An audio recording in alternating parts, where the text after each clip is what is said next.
ምዕራፍ 12 እግዚአብሔርም አብርሃምን አለው፣ ከአገርህ ከዘመዶችህም ከአባትህም ቤት ተለይተህ እኔ ወደማሳይህ ምድር ውጣ። ታላቅ ሕዝብም አደርግሃለሁ፣ እባርክሃለሁ፣ ስምህንም አከብረዋለሁ።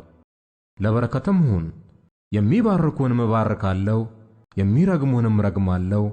የምድር ነገዶች ሁሉ ባንተ ይባረካሉ። አብርሃምም እግዚአብሔር እንደነገረው ሄደ። ሎጥም ከእርሱ ጋር ሄደ።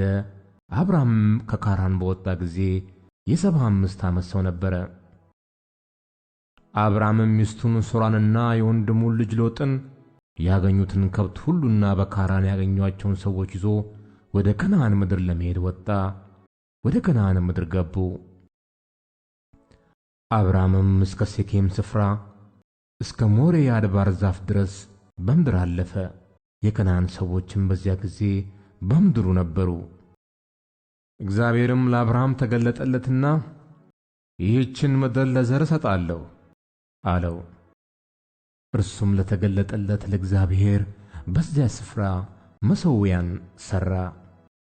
ከዚያም በቤቴል ምሥራቅ ወዳለው ተራራ ወጣ። በዚያም ቤቴልን ወደ ምዕራብ፣ ጋይንን ወደ ምሥራቅ አድርጎ ድንኳኑን ተከለ። በዚያም ለእግዚአብሔር መሠዊያን ሠራ፣ የእግዚአብሔርንም ስም ጠራ። አብርሃምም ከዚያ ተነሣ፣ እየተጓዘም ወደ አዜብ ሄደ። በምድርም ራብ ሆነ።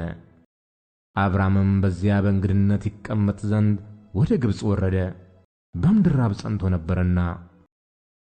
ወደ ግብፅም ለመግባት በቀረበ ጊዜ ሚስቱን ሶራን እንዲህ አላት፣ አንቺ መልከ መልካም ሴት እንደሆንሽ እነሆ እኔ ያውቃለሁ።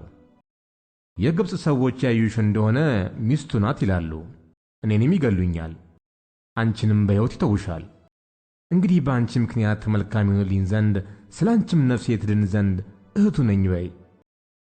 አብርሃምም ወደ ግብፅ በገባ ጊዜ የግብፅ ሰዎች ሴቲቱን እጅግ ውብ እንደሆነች አዩ። የፈርዖንም አለቆች አዩአት፣ በፈርዖንም ፊት አመሰገኗት። ሴቲቱንም ወደ ፈርዖን ቤት ወሰዷት። ለአብርሃምም ስለ እርሷ መልካም አደረገለት።